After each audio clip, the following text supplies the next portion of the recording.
എന്താണ് cervical cancer? ഇത് എങ്ങനെ കണ്ടുപിടിക്കാം? ഇതിന്റെ സയൻസ് ആൻഡ് സിംറ്റംസ് എന്താണ്? ഇതിന്റെ പ്രിവെന്റീവ് മെഷേഴ്സ് എന്താണ്? ഇന്ന് ഈ വിഷയങ്ങളെക്കുറിച്ച് സംസാരിക്കുന്നത് ഞാൻ doctor Lissamma Joseph, senior consultant gynaecologist and laparoscopic surgeon, Ernakulam medical centre, Kochi. ആദ്യമായിട്ട് സെർവിക്സ് എന്ന് പറയുന്നത് ഇതിന്റെ അനാറ്റമിയാണ്. ഗർഭപാത്രത്തിന്റെ വാതിൽ, അതാണ് ഗളം എന്ന് പറയുന്നത്. അതും യോനിയങ്ങൾ ചെയ്യുന്ന വജനങ്ങൾ ചെയ്യുന്ന ഏരിയയ്ക്കാണ് സെർവിക്സ് അല്ലെങ്കിൽ ഗളം എന്ന് പറയുന്നത്. അതുകൊണ്ടാണ് സെർവിക്കൽ ക്യാൻസർ ഓർ ഗള ക്യാൻസർ എന്ന് പറയുന്നത്. അപ്പൊ ഇതിന്റെ കാരണങ്ങൾ എന്തെല്ലാമാണ്? ആക്ച്വലി നമുക്ക് പ്രത്യേകിച്ച് ഒരു കാരണമായിട്ട് പറയാനില്ല. എങ്കിലും മെയിൻ ആയിട്ട് ഇത് ഉണ്ടാക്കുന്നത് ഒരു വൈറസ് ആണ്, ഹ്യൂമൻ പാപ്പിലോമ വൈറസ് എന്ന് പറയും. അതുപോലെ തന്നെ നമ്മൾ ഈ ഹ്യൂമൻ പാപ്പിലോമ വൈറസ് നമ്മുടെ ശരീരത്തിൽ കയറാനുള്ള കാരണങ്ങൾ അത് നമ്മൾ പറയും ഇതിനൊരു കോസായിട്ട് പറയും. ഇതിന് ജിയോളജി ശരിക്കും ഇല്ല, എങ്കിലും നമ്മളൊരു യങ് ഏജിൽ സെക്ഷൽ എക്സ്പോഷർ ഉണ്ടാകുക, അല്ലെങ്കിൽ മൾട്ടിപ്പിൾ സെക്ഷൽ പാർട്ട്നേഴ്സ് വരിക, അല്ലെങ്കിൽ നമ്മൾ ഈ HIV പോലെയുള്ള അണുക്കൾ വൈറസ് ഉണ്ടെങ്കിൽ ഇമ്മ്യൂണിറ്റി കുറഞ്ഞിട്ട് വേണമെങ്കിൽ വരാം. ഫാമിലി ഹിസ്റ്ററി ഉള്ളവർക്കും വേണമെങ്കിൽ ഈ സെർവിക്കൽ ക്യാൻസർ വരാം. ഇതാണ് മെയിൻ ആയിട്ടുള്ള കോസ്. അതിന്റെ സയൻസ് ആൻഡ് സിംറ്റംസ് എന്തെല്ലാമാണ്? സയൻസ് ആൻഡ് സിംറ്റംസ് എന്ന് പറയുന്നത് നമ്മൾ നോക്കുമ്പോൾ ഒരു പോസ്റ്റ് കോയിറ്റൽ ബ്ലീഡിങ്, സെക്സ് കഴിഞ്ഞാൽ സെക്സിന്റെ സമയത്ത് ഒരു ബ്ലീഡിങ്, അല്ലെങ്കിൽ മെനോപോസ്, മാസക്കുള്ളിൽ നിന്ന് ഒരാൾക്ക് പോസ്റ്റ് മെനോപോസൽ ബ്ലീഡിങ്, അല്ലെങ്കിൽ മെൻസസിന്റെ സൈക്കിളിന്റെ ഇടയ്ക്ക് തന്നെ ഇടയ്ക്കിടയ്ക്ക് ഇന്റർ മെൻസ്ട്രൽ ബ്ലീഡിങ്, ഇങ്ങനെയുള്ള ബ്ലീഡിങ് വരിക. അതുകൊണ്ട് ചിലപ്പം പെയിനും കൂടെ വരാം ആ ബ്ലീഡിങ്. അതുപോലെ തന്നെ വജൈനൽ ഡിസ്ചാർജ്, വജൈന എന്ന് പറഞ്ഞാൽ വെള്ളപ്പോക്ക് എന്ന് പറയുന്നത്. ആ വെള്ളപ്പോക്ക് ഒരു ഫൗൾ സ്മെല്ലിംഗ് ഉള്ള ഒരു ഇത്, അതിന് കളർ വ്യത്യാസം വരാം. ചിലപ്പം ബ്ലഡിന്റെ കളർ കാണുക,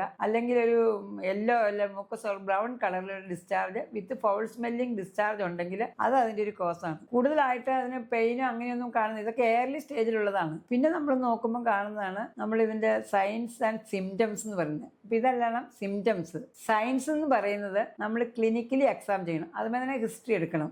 മൾട്ടിപ്പിൾ പാർട്ട്നേഴ്സ് ഉണ്ടോ, എയർലി സെക്ഷൽ എക്സ്പോഷർ ഉണ്ടോ, എന്തെങ്കിലും സെക്ഷലി ട്രാൻസ്മിറ്റഡ് ഡിസീസ് ഉണ്ടോ, അങ്ങനെയുള്ള കാര്യങ്ങൾ എടുത്തിട്ട് അത് നമ്മൾ എക്സാം ചെയ്യണം. എക്സാം ചെയ്യുന്ന നമ്മൾ സെർവിക്സ്, ഗർഭപാത്രത്തിന്റെ ഗളം, അത് നമ്മൾ വിഷ്വലൈസ് ചെയ്യണം. നമ്മുടെ കണ്ണുകൊണ്ട് ഒരു സ്പെക്കുലം ഇട്ടിട്ട് ഒരു ഇൻസ്ട്രുമെന്റ് ഇട്ടിട്ട് അവിടെ വല്ല ഗ്രോത്ത് ഉണ്ടോ, അവിടെ എന്തെങ്കിലും കാരണങ്ങളുണ്ടോ, ഇറോഷൻ ഉണ്ടോ എന്നെല്ലാം ഒന്ന് വിഷ്വലൈസ് ചെയ്യണം. അതിന് per specular examination, per vaginal examination എന്നാണ് പറയുന്നത്. അത് കഴിഞ്ഞ് അങ്ങനെ ഒരു ഗ്രോത്ത് അങ്ങനെ ഡൗട്ട് ഉണ്ടെങ്കിൽ കോൾപോസ്കോപ്പി എന്ന് പറയുന്ന ഒരു ടെസ്റ്റ് ഉണ്ട്. കോൾപോസ്കോപ്പി വഴി നമുക്കത് വിഷ്വലൈസ് ചെയ്യാം. ഇങ്ങനെ വിഷ്വലൈസ് ചെയ്ത് കഴിഞ്ഞാൽ ഗ്രോത്ത് ആയിട്ട് നമുക്ക് തോന്നുകയാണെങ്കിൽ നമുക്കൊരു ബയോപ്സി എടുക്കാം. അത് കൺഫേം ചെയ്യാൻ വേണ്ടിയാണ്. സെർവിക്കൽ ക്യാൻസറിന്റെ കണ്ടുപിടിക്കാനുള്ള ഇൻവെസ്റ്റിഗേഷൻസ് എന്ന് പറയുന്നത് നമ്മളൊരു പാപ്സ്മിയർ ടെസ്റ്റ് എന്ന് പറയും. എന്ന് പറഞ്ഞാൽ ഒരു ജസ്റ്റ് 20 മിനിറ്റ്സ് കൊണ്ട് ചെയ്യാവുന്നതാണ്. അത് ഗർഭപാത്രത്തിന്റെ സെർവിക്സ് വിഷ്വലൈസ് ചെയ്തിട്ട് അവിടുന്ന് ഒരു സ്പാച്ചില ഉപയോഗിച്ച് അവിടെ ആ സെർവിക്സിൽ നിന്ന് അവിടെ നിന്ന് ഇങ്ങനെ എടുക്കുന്നതാണ് പാപ്സ്മിയർ ടെസ്റ്റ് എന്ന് പറയുന്നത്. പക്ഷേ ഹ്യൂമൻ പാപ്പിലോമ വൈറസ് എന്നുള്ള ടെസ്റ്റ് അറിയണമെങ്കിൽ human papilloma virus liquid cytology എന്നാണ് പറയുന്നത്.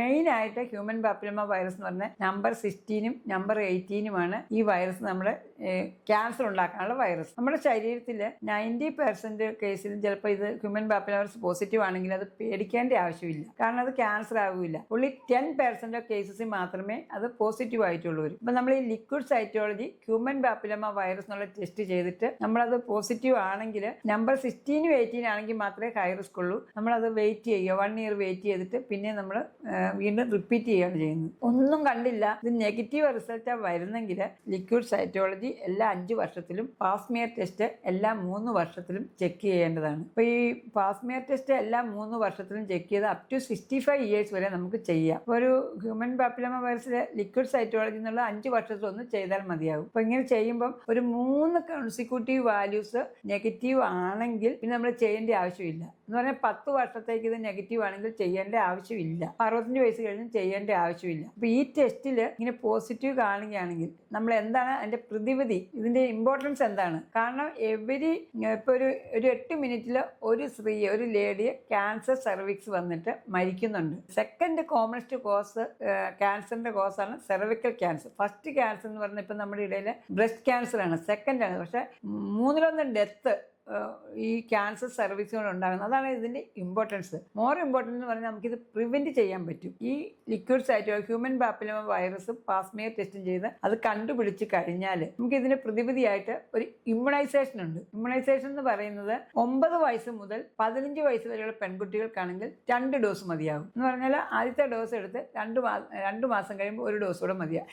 ആദ്യത്തെ ഡോസ് ഫസ്റ്റ് എടുക്കുക, പിന്നെ 6 മാസം കഴിഞ്ഞ് ഒരു സെക്കൻഡ് ഡോസ് എടുക്കുക. 9 മുതൽ 15 വയസ്സ് വരെയുള്ള പെൺകുട്ടികൾക്ക്. 15 വയസ്സ് കഴിഞ്ഞ ഒരാൾക്കാണെങ്കിൽ ആദ്യത്തെ ഡോസ് എടുത്തു കഴിഞ്ഞാൽ 3 ഡോസ് ടോട്ടൽ എടുക്കണം. ആദ്യത്തെ ഡോസ് എടുത്തു കഴിഞ്ഞാൽ 2 മാസം കഴിയുമ്പോൾ ഒരു സെക്കൻഡ് ഡോസ് എടുക്കുക. പിന്നെ ആദ്യത്തെ ഡോസിൽ നിന്ന് 6 മാസം കഴിയുമ്പോൾ തേർഡ് ഡോസ് എടുക്കുക. ഈ ഇമ്മ്യൂണൈസേഷൻ എടുത്തു കഴിഞ്ഞാൽ നമുക്ക് 45 വയസ്സ് വരെ ഇത് കൊടുക്കാം.